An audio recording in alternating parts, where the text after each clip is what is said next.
Hello! To charge Xiaomi Smart Band 9 Active, first of all you need this cable which comes with your band and it looks like this. First of all you have to attach this adapter to these two pins below your band, as you can see right here.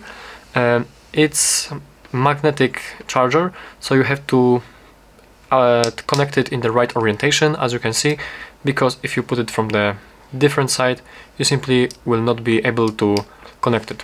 So be sure to connect it from the other side, from the correct side.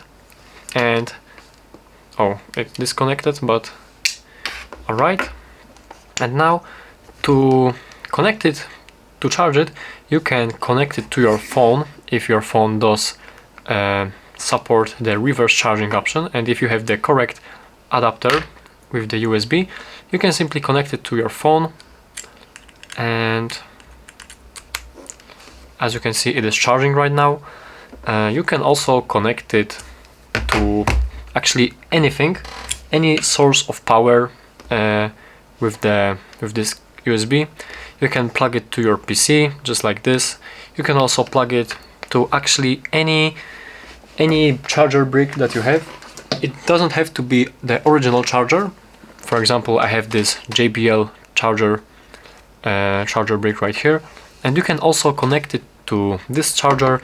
You can connect it to pretty much any source of power and it will charge. So basically that's it. Thank you for watching and please subscribe.